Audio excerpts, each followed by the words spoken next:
여러분 안녕하십니까?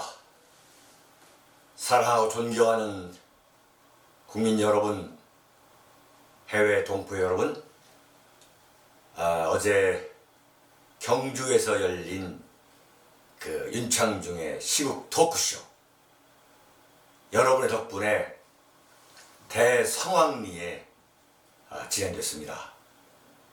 어제 경주, 울산, 포항, 대구 그 인근 지역에 많은 눈이 내렸습니다만, 저 창원에서부터 또 포항, 울산, 대구 그 영남권 지역에 많은 국민들께서 참석을 하셨지요. 윤창중 칼럼사랑 TV가 개국 일주일 만에, 일주일도 안 되죠, 뭐 정확하게 말하면 한 6일 만에 그 생방송으로 한 3시간 동안, 3시간이 넘는 시간 동안 그 진행됐던 윤창중의 경주 시국 토크쇼를 생중계로 보내드렸습니다. 전부 다 여러분의 덕분에 여기까지 왔습니다.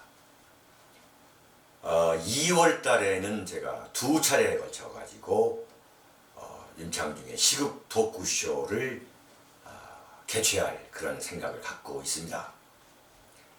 저는 국민 여러분이 저를 불러주시면 여러분과 함께 호흡하면서 얼굴을 보면서 제 시국관을 거침없이 피력하고 또 국민 여러분과 함께 대한민국이 나가야 할 방향을 토론해 보도록 하겠습니다.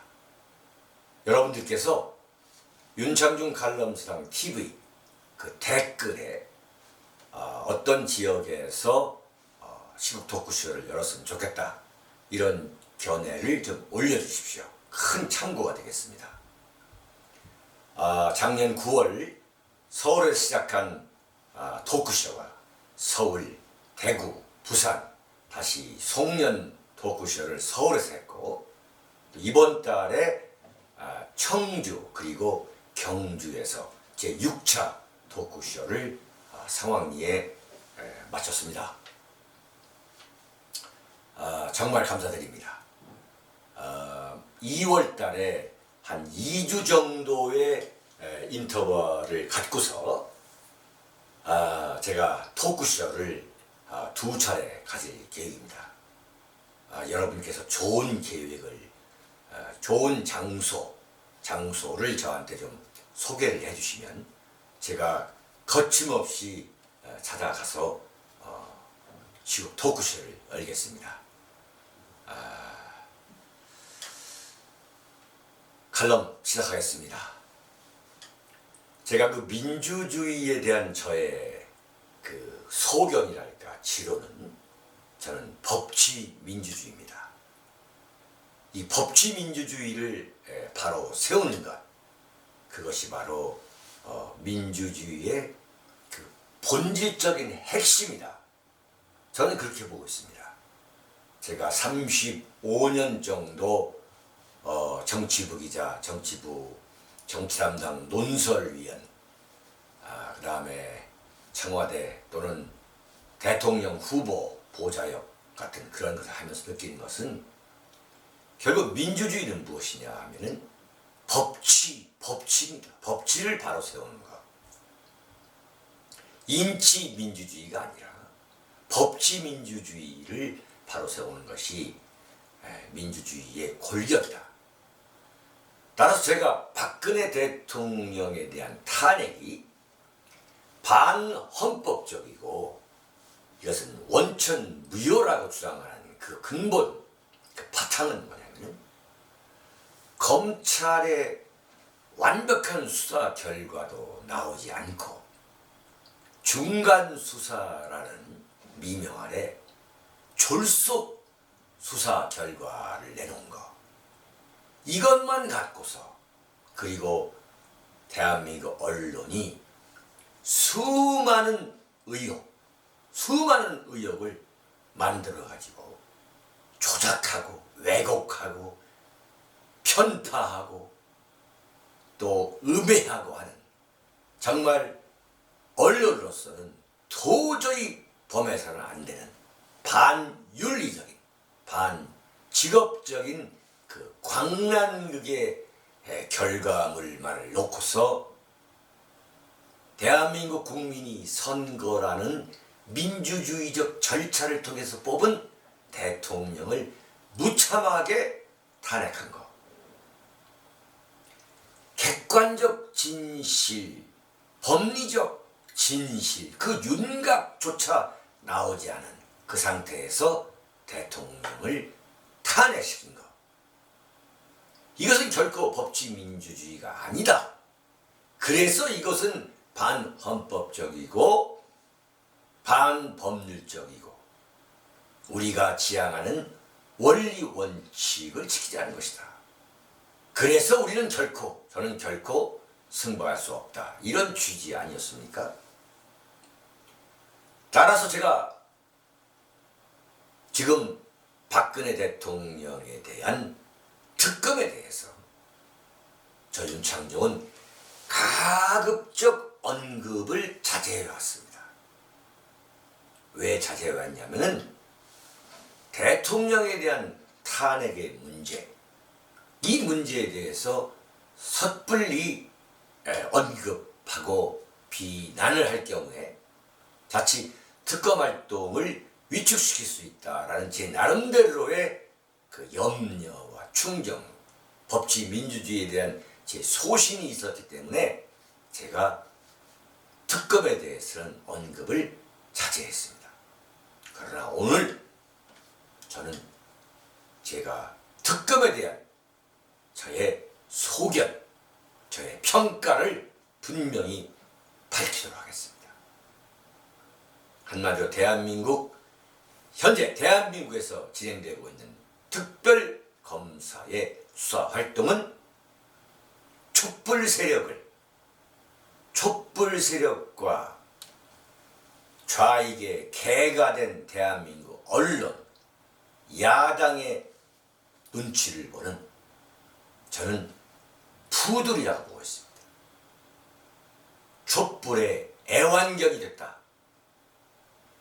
특검은 법치민주주의를 100% 위배한, 거스르면서 오로지 촛불 세력의 비위에 맞는, 그 비위에 영합하고 편승하는, 그 앞에서 아양을 떠는 푸들이다. 저는 분명히 대한민국 현대 정치사에 저는 기록하려고 합니다. 오늘 칼럼은 촛불의 푸들이 된 특검, 그 무소불위의 오만함에 대해서 제가 평가하려 합니다. 그 무소불위의 오만함에 대해서 윤창중은 평가하지 않을 수 없습니다. 요즘 특검이 하는 것을 보면 보안사령관 출신 전두환이가 권력을 잡는 과정에서 설치한 국가보위 비상대책위원회, 이른바 국보위라는 무소불위의 황당한 인민재판소를 떠올리게 합니다. 무소불위의 황당한 인민재판소, 그 국보위라는 것이 무엇이었습니까? 또한 박정희 대통령이 5.16 군사혁명으로 이 나라의 권력을 잡은 뒤 자신의 정권을 뒷받침하기 위해서 만들었던 국가재건 최고회의, 그 국가재건 최고회의, 전두환의 국보위와 박정희 대통령의 국가재건 최고회의를 모델로 하고 있지 않느냐. 정말 박정희 대통령의 이 국가재건 최고회의에 대한 평가는 참 여러 가지 역사적 평가가 있을 수 있겠습니다만, 분명한 것은 그 무소불위, 혁명 이후의 그 무소불위를 그대로 모방한 하려고 하는 것이 지금 특검이 아니냐. 저는 그런 평가를 내리지 않을 수 없습니다. 그야말로 마구잡이로 손을 대고 있어요. 마구잡이로. 국민의 말초신경을 자극해서 불난 집에 휘발유를 퍼붓듯이 말이죠. 공분을 불러일으켜가지고 공분을 폭발시켜가지고 그런 공분을 폭발시키는 거리가 과연 무엇이냐. 이것을 집중적으로 키우는 그러한 박영수 특검. 이 박영수 특검이 그런 것을 보면 그 안에 그 핵심 세력에는 매우 정치적인 두뇌들이 존재하고 있는 것이 틀림없는 것 같습니다. 국민들이 공분을 살 수 있는 그 거리를 찾아내가지고 거기다가 휘발유를 붓는 것. 그것을 제가 조목조목 말씀을 드리겠습니다. 특검이 말이죠. 특검이 왜 지금 설치됐느냐. 특검이 손을 대야 할 분야는 박근혜 대통령을 난도질하고 생매장하기에 정말로 광란이라고 해도 참 지나친 표현이 아닐 정도로 말이죠. 대한민국 언론이 국정농단이라는 그 렛대를 붙여가지고 박근혜 대통령에 대해서 무자비한 난도질과 생매장을 한 거 아니겠습니까? 그러면 바로 그 국정농단이라는 그 부분이 객관적으로 법률적으로 법리적으로 과연 어디까지가 진실이고 어디까지가 언론이 조작해낸 허위냐 왜곡이냐 의혹덩어리냐를 그 부분을 밝히라고 특검을 만든 거예요. 그렇지 않습니까? 과연 최순실이가 어느 수준에까지 박근혜 대통령의 국정에 개입했느냐? 네? 과연 그 최순실이가 박근혜 대통령과의 그 장막 뒤에 가려진 그 친분 관계를 이용해서 어느 정도까지 못된 짓을 했느냐? 어느 선까지, 어느 부분까지 국정농단을 했느냐 하는 부분을 밝혀내야 되는 것이 특검의 책무 아니겠습니까? 특검이 해야 될 일이에요.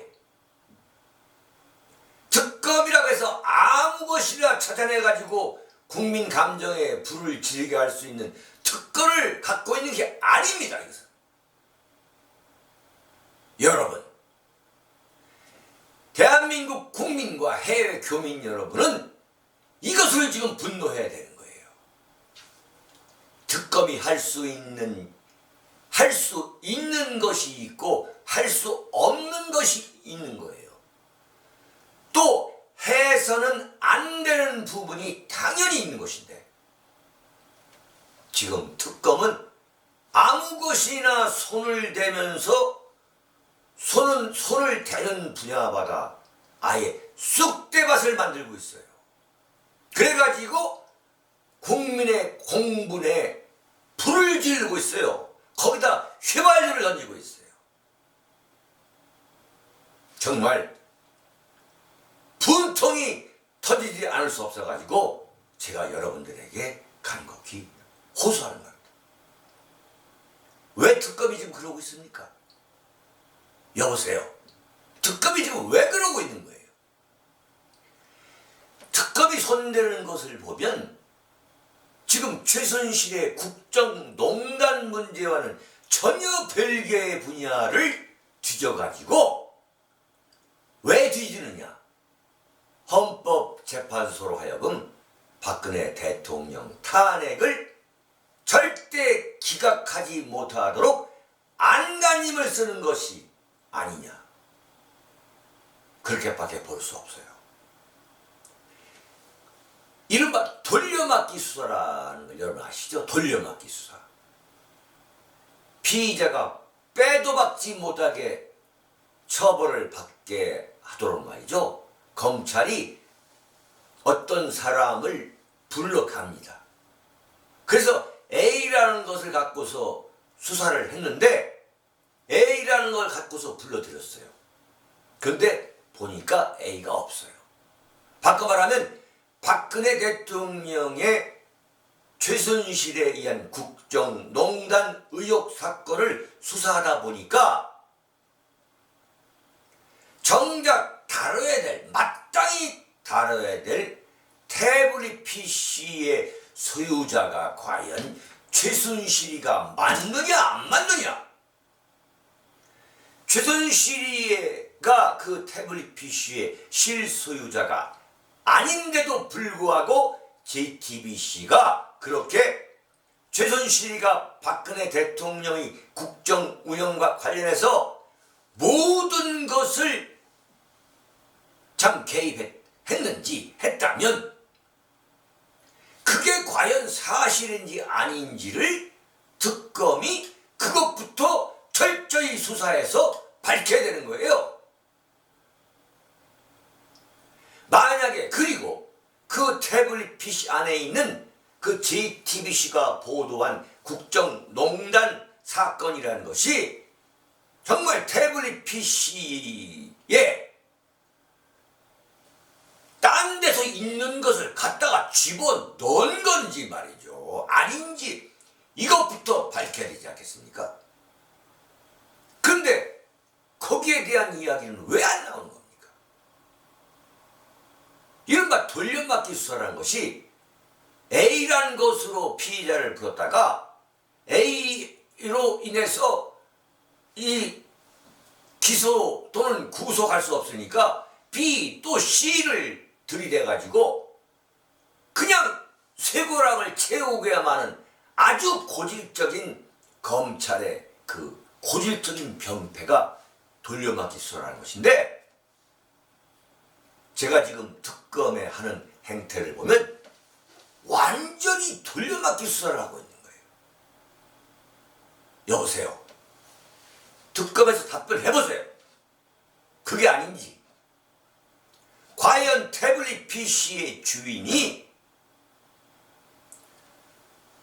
최순실인지 아닌지, 그 내용은 과연 어느 부분이 맞는지 틀리는지 이것을 먼저 밝히는 게 순서가 아니겠습니까? 이게 대한민국을 살아가는 보통 시민의 상식이 아니겠냐 이게. 거기다가 국회가 어떻게 했습니까? 아니 최순실의 국정농단 의혹 사건에 대한 대한민국 언론의 광란극으로 인해서 초래된 이 뭡니까? 탄핵을 말이죠. 그 특검의 활동에 세월호 7시간을 집어넣은 거예요. 도대체 대통령 탄핵과 최순실 7시간과 도대체 이건 무슨 관계가 있다는 겁니까? 무슨 관계가 있는 거예요? 박근혜 대통령의 국정 운영을 모조리 샅샅이 뒤지라는 것이 특검이 아닌 거 아닙니까? 특검의 업무가 아닌 거예요. 그렇지 않습니까? 이게 지금 그러니까 헌법재판소가 박근혜 대통령 탄핵을 인용하지 않을 수 없도록 지금 여러 가지 이중, 삼중 장치를 만들고 있다, 저렇게 보고 있는 거예요. 지금 제가 볼 때는. 그래가지고 빼도 박지 못하게 박근혜 대통령이 그야말로 세월호 7시간 동안 뭘 했느냐? 당신은 직무유기한 거 아니냐? 이런 식으로 해서 탄핵을 인용하지 않을 수도, 지금 이런 식으로 제가 볼 때 여론 재판을 하고 있다. 여론 재판을 해나가고 있다. 지금 전두환 정권 시절에 국보위가 했던 인민재판소, 그것을 지금 21세기 대한민국 특검이 하고 있다. 저렇게 보고 있는 거예요. 자, 지금 문화 또는 연예계 인사에 대한 정부 지원금을 제공하는 문제, 문화관광체육부가 그 문화예술계 인사들에게 정부 지원금을, 국민 세금을 지원하는 문제와 관련해 가지고 블랙리스트를 만들었다. 그래서 이건 정말로 국기를 흔드는 문제 아니냐 그래가지고 김기춘 전 대통령 비서실장과 조윤선 문화관광부 장관, 끝내 특검이 쇠고랑을 채웠습니다. 네? 그리고 조윤선의 전임 장관, 전임 문화관광부 장관, 차관, 그 다음에 그 블랙리스트를 만들었다는 청와대 정무비서관 뭐 해서 모조리 구속시켜가지고 쇠고랑을 채웠어요. 자, 지금 TV를 보면 청와대 비서실장을 했다는 그 김기춘 씨, 그 다음에 박근혜 정권에서 정말 잘 나갔다고 그래가지고 온갖 시기와 질투를 받은 조윤선 씨가 쇠고랑을 차고 특검 사무실에 불려가는 그 장면이 정말 하루 종일 나오고 있습니다. 통쾌하다고 생각하는 국민도 많을 것이고, 특검이 정말 잘하고 있다, 특검이 국가기강을 확실히 세우고 있다라고 참 탄성을 지르고 환호하는 국민들도 있을 겁니다. 그러나 저는 특검에 묻고 싶습니다.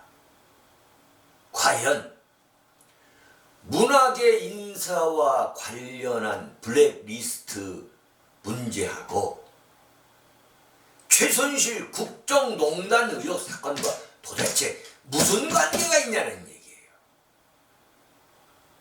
지금 언론에서 대번 나오는 이야기가 최순실 국정농단 사건보다도 박근혜 대통령이 블랙리스트, 문화예술계 인사에 대한 블랙리스트를 이미 언론에서 지시한 걸로 돼 있죠. 그 지시한 것이 더 위중한 잘못이기 때문에 박근혜 대통령 탄핵을 헌법재판소가 인용하지 않을 수 없다. 그렇게 지금 나오고 있는 거 아니에요. 여보세요. 박근혜 대통령이 지금 탄핵당한 게 문화예술계 인사에 대한 무슨 그런 문화예술계 인사에 대해서 블랙리스트를 만든 게 탈로가 나가지고 탄핵을 당한 거니까? 이게 돌려막기 수사 아닙니까? 이게 돌려막기 특검 아닙니까? 이게 어떻게 법치 민주주의입니까? 어떻게 이게 법치 민주주의 국가냐 이래요. 특검이 본질적으로 무슨 관계가 있는 부분, 최순실의 국정농단 의혹 사건, 과연 박근혜 대통령이 이 최순실이라는 그 여인으로부터 어느 정도까지 그 국정을 운영하는 데 있어서 참 좌지우지 됐고 간섭을 받았고, 이런 그 부분에 대해서 특검이 밝혀야 되지. 세월호 사건 7시간 동안에 과연 무엇을 했느냐, 그리고 블랙리스트를 만드는데 박근혜 대통령이 관여를 했느냐 지시를 했느냐 하는 문제를 샅샅이 뒤져가지고 이걸 밝히라고, 그래서 특검에게 압력을 가하라고 특검을 맡은 게 아니셨습니까? 네? 그래가지고 김기춘 씨, 정말 대한민국 언론으로부터 참 물고 뜯기고, 또 이번 청문회라든가 이번 탄핵 정국에서 참 악의 화신으로 만들어버린, 권력의 악마로 만들어버린 그 김기춘 씨가 네? 쇠고랑을 차고, 저는 김기춘 씨에 대해서 추워도 동정심이 없는 사람입니다. 그러나 그런 최고 권력의 자리에 앉았다고 해서 무자비하게 있는 것 없는 것 만들어서 난도질하고 생매장하는 이 대한민국 언론, 그리고 거기에 부와 뇌동하는 일부 국민, 그런 김기춘이가 쇠고랑을 차고 대치동 특검 사무실에 들어가는 저야말로 그런 모습, 그리고 대한민국 최고의 엘리트로서 최고의 학력과 화려한 학력, 그리고 박근혜 대통령 그 정권에서 승승장구했던 그 조윤선 씨가 쇠고랑을 차고 특검에 불려가는 그 모습을 국민한테 보여줌으로써 공분에 불을 지르고 휘발유를 끼얹고, 특검 정말 일 잘한다, 대한민국 이 썩어빠진 박근혜 정권이 무너뜨린 국가기관을 세운다는 그런 공분을 사게 만들려는 그 저희가 없다면, 특검 안에 핵심 세력의 그러한 정치공학적 기획이 없다면 뜬금없이 문학의 인사에 대한 블랙리스트 문제를 이렇게 폭발적인 이슈로 만들 아무런 이유가 없다고 저는 봅니다. 저는 지금 특검이 광화문에 몰려드는 촛불 세력을 향해 우리 잘하고 있죠? 라고 아양을 떨고 있다. 촛불 세력의 푸들이다. 애완견 역할을 하고 있다. 저는 감히 이런 표현을 써도 법치 민주주의를 지켜야 된다는 저의 직성에는 풀리지 않는 표현입니다. 그래서 오늘 제가 정론직필, 정론직언을 이 자리에서 하고 있는 겁니다.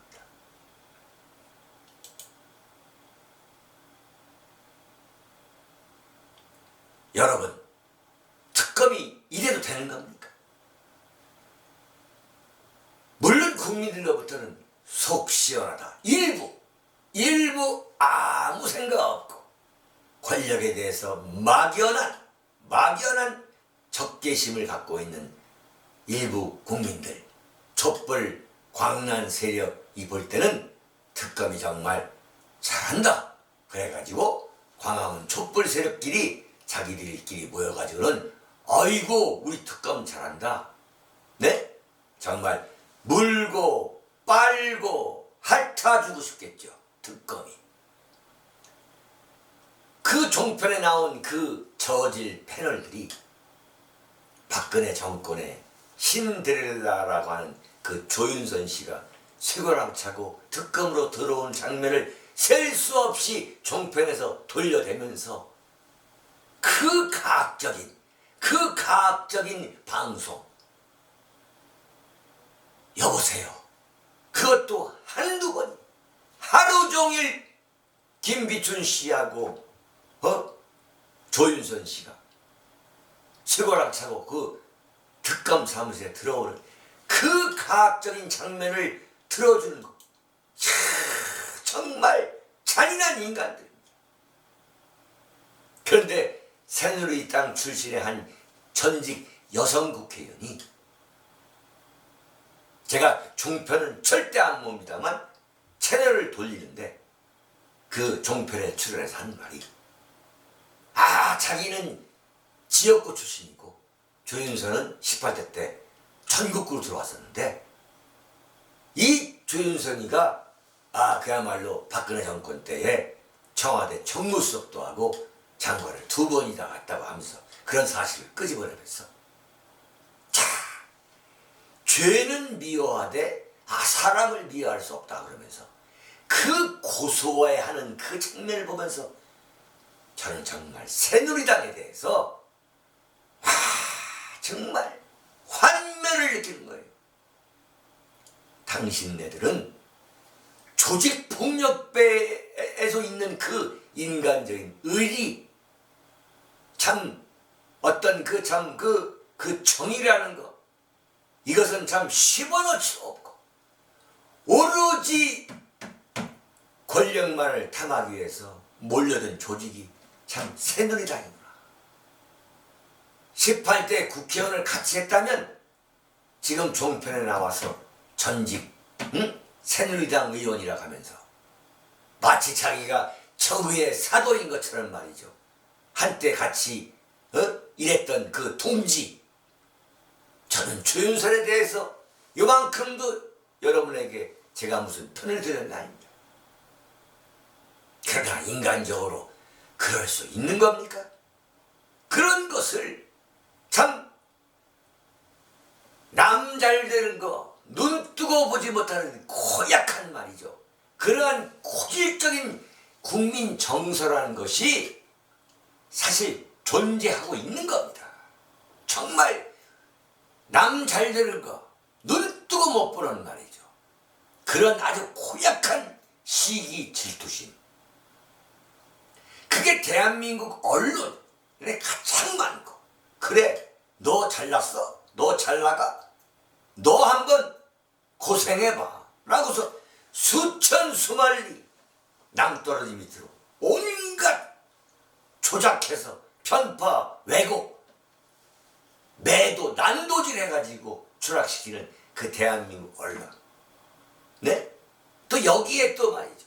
그야말로 이 편승하고 영합하는 그 언론에 편승하는 그 대한민국 정치권.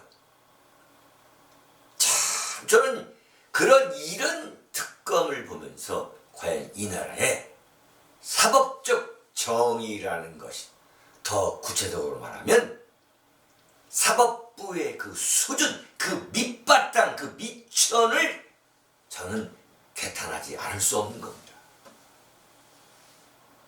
자, 솔직히 말씀드려서 블랙리스트라고 거창하게 그런 말을 그렇게 갖다 붙이니까 참 마치 오로지 문화예술을 위해서 일생을 바치는, 혼신의 힘을 바치는, 자기 영혼을 모두 바치는 그런 순수한 멀쩡한 문화예술인들한테 그야말로 이 낙인을 찍는, 그 낙인을 찍기 위해서 블랙리스트를 만들었다, 이렇게 지금 저 언론에서 만들어가고 있는 거 아니겠습니까?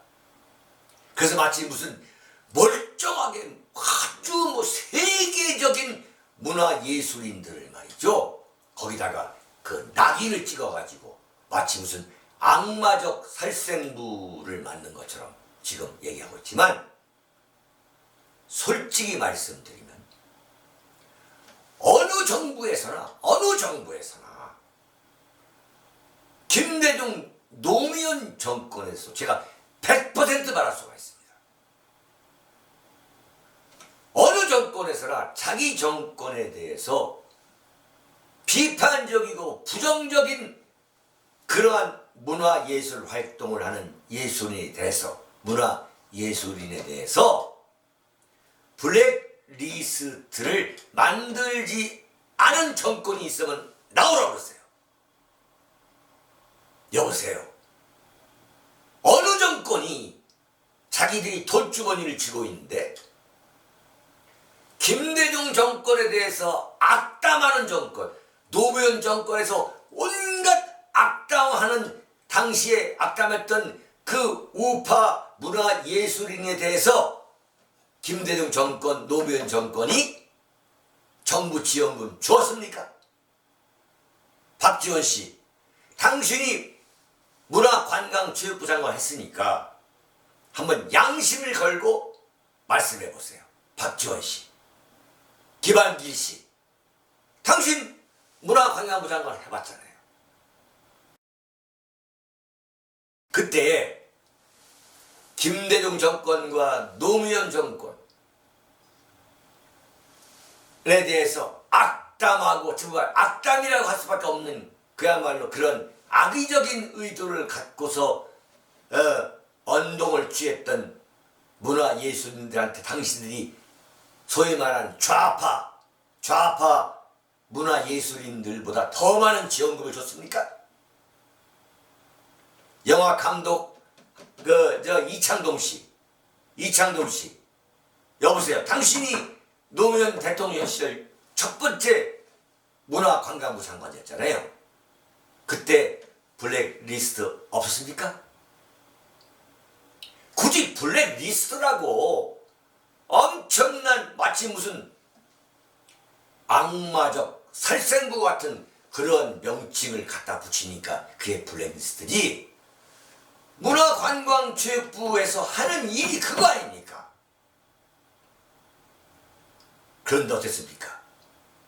오늘 보니까 문화관광부의 그 고위직들이 때로 나와가지고 줄을 서가지고 대국민 사과를 하는 모습을 봤습니다.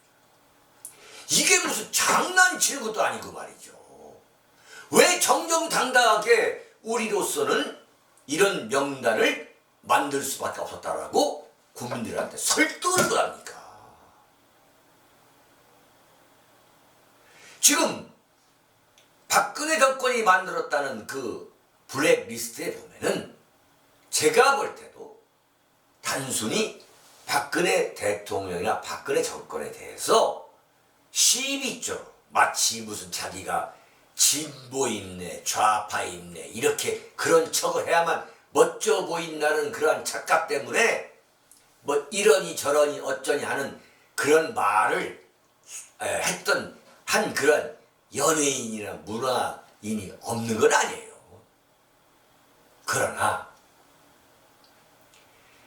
박근혜 대통령 그 개인에 대해서 정말 인간적으로는 범할 수 없는 잔인무도한 그림을 그린다던가 또는 문화예술이라는 이름을 빌어가지고 정말 얼마나 악질적인 그러한 활동, 이른바 활동도 아니죠. 그러한 짓거리를 한 문화예술인, 좌익 문화예술인들이 얼마나 많습니까? 정말 얼마나 많아왔습니까? 지난 4년 동안에. 박근혜 대통령에 대해서 악질적인 묘사를 하는 말이죠.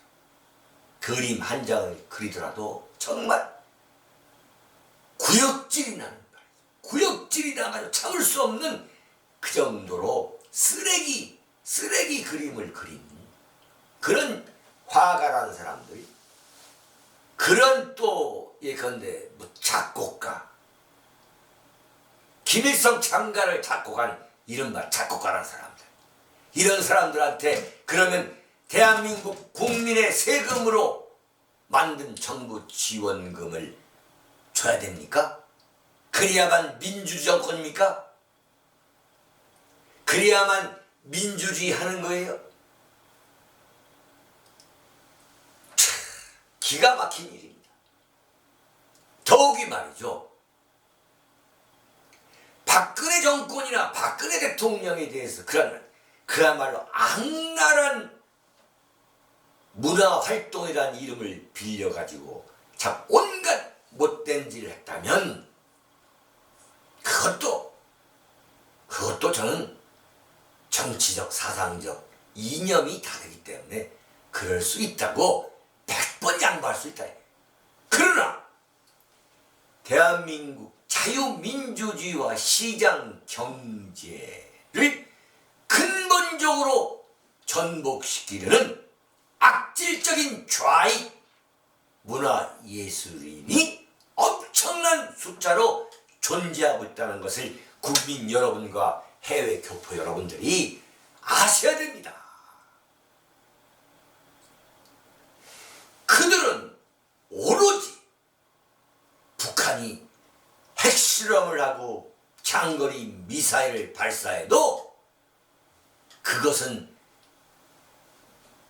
우리가 같은 민족이기 때문에 끼어내야 되고 하는 등의 정말 이루 말할 수 없는 북한의 대변인 역할을 하는 그러한 문화예술인이라는 이름으로 그 썩은 이름으로 반대한민국적 문화예술 활동을 하는 지금 예술이라는 이름의 그러한 악질적 국민들이 대한민국에 셀 수 없이 많습니다. 셀 수 없이 많습니다. 대한민국 미대음대, 심지어 미대음대에서도 그러한 반대한민국적 문화예술 활동을 하는 참 기가 차지도 않는 사람들이 엄청나게 많습니다. 그러면 그 사람들한테 정부 지원금을 쏟아 부어줘서 잘하세요 잘하세요 격려해야만 특검에 불려가지 않는다는 말입니까? 참 기가 막힌 일이 지금 벌어지고 있습니다. 그리고 저는 대한민국 대기업에 대해서 결코 저는 편들고 싶지 않습니다. 저는 여러 차례 말씀드렸습니다만 저는 앞으로 제2의 인생은 서민의 편에 서겠다라고 저는 분명히 천명한 사람입니다. 그러나 특검이 왜 유독 삼성전자 이재용 부회장만을 구속시키려고 그 애쓰다가 법원으로부터 퇴짜를 받았는지 저는 정말 묻고 싶어요. 박근혜 대통령을 만나가지고 기업에서 그 재원, 돈을 갖다 주었다는 그 기업들, 그 기업 총수들이 지금 삼성전자의 이재용 부회장뿐만 아니지 않습니까? 그 양반들 청문회 9명이 다 불려가가지고 다 청문회에 참석했잖아요. 그러면 왜 유독 삼성전자 이재용 부회장만을 불러다가 구속 대상으로 삼았다는 말입니까? 이건 제가 볼 때 이건 다분히 말이죠.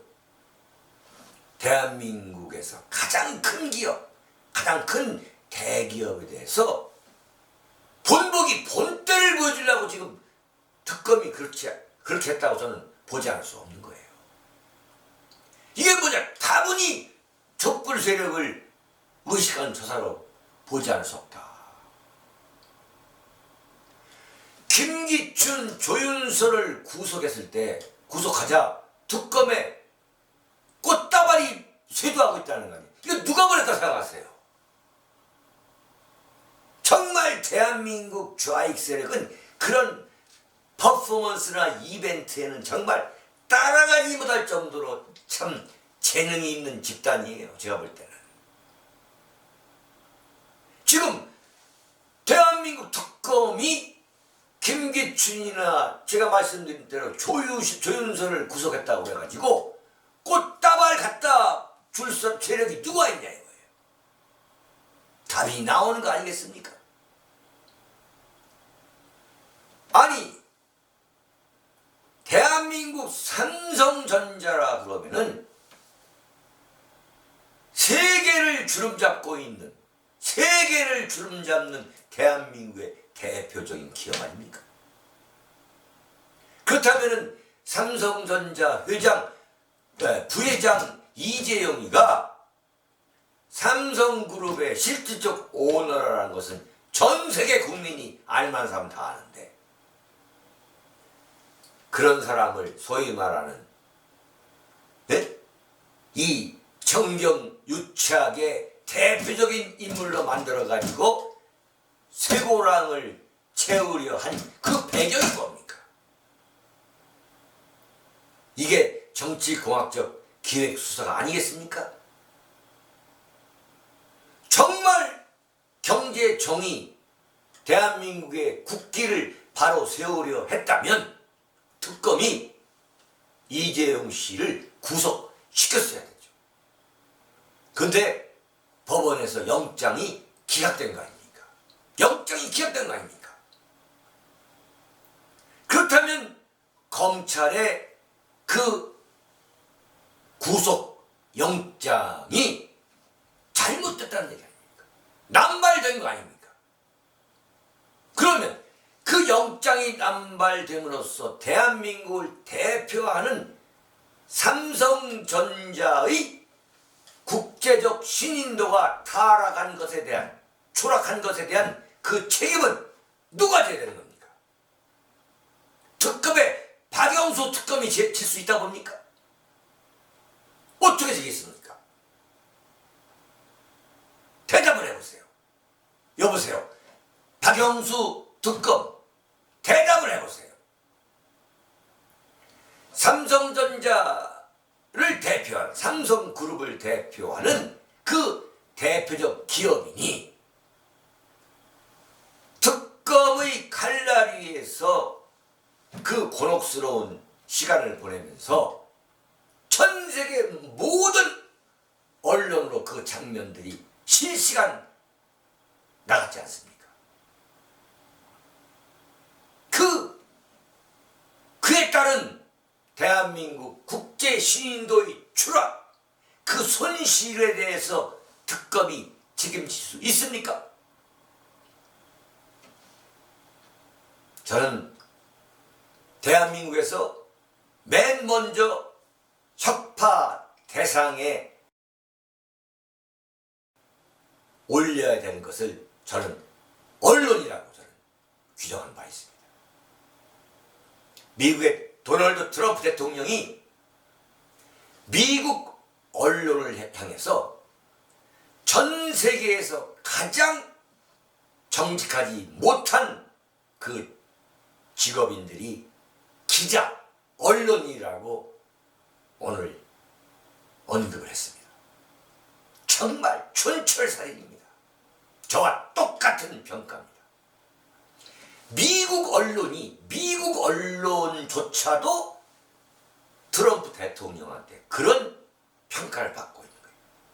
제가 저 언론 출신입니다만 미국 언론과 대한민국 언론과의 그 수준 차이를 말씀드린다면 솔직히 말씀드리면 논평의 대상도 안 되고 비교의 대상이 안 됩니다.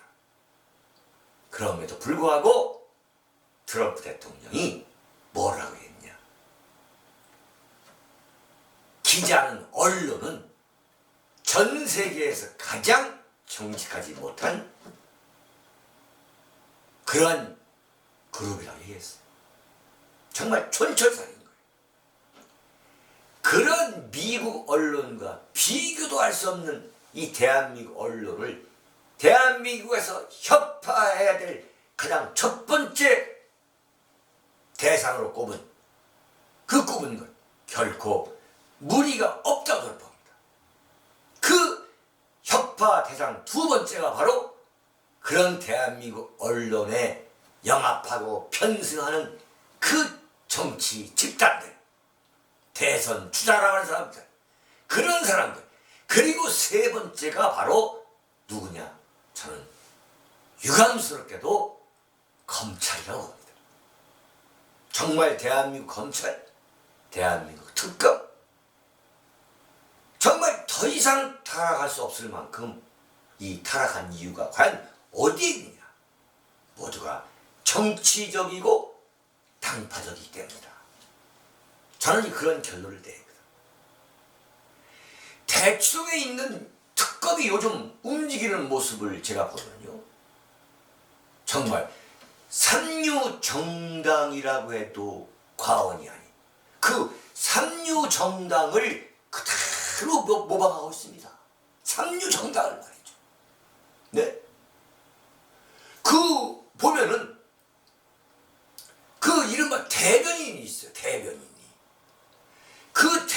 있고 그 앞에는 수많은 기자가 있어가지고 특검 대변인이 시시콜콜 말이죠. 수사 상황을 생중계하듯이 그 내용을 기자들한테 말합니다. 그리고 특검의 대변인 입에 오르는 사람은 그것으로 그냥 완전 폐인이 돼버리는 거예요. 그래가지고 이게 보면 완전히 전두환 시절의 국보위, 그 무소불위에 무지막지했던 국보위가 생각나지 않을 수 없습니다. 정말 이래 되는 겁니까?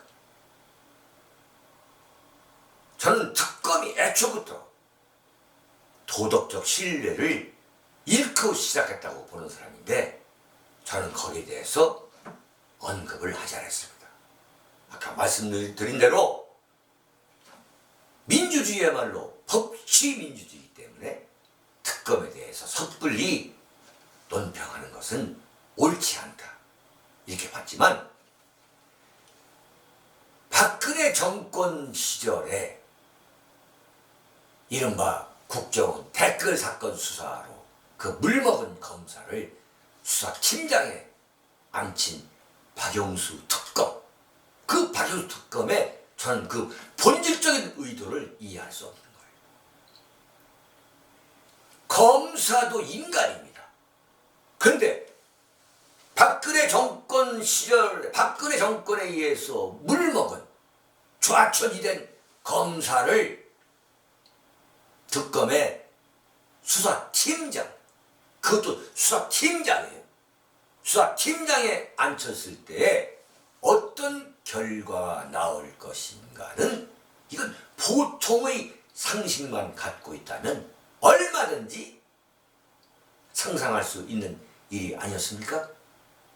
저는 처음부터 솔직히 말해서 아무런 기대도 하지 않았지만 정말 대한민국이 너무너무 한심하다는 저의 착잡한 심정을 도저히 감출 수 없었기 때문에 제가 이런 말씀을, 이런 칼럼을 여러분께 말씀드리지 않을 수 없습니다. 사랑하고 존경하는 국민 여러분, 해외 교민 여러분, 안녕히 계십시오.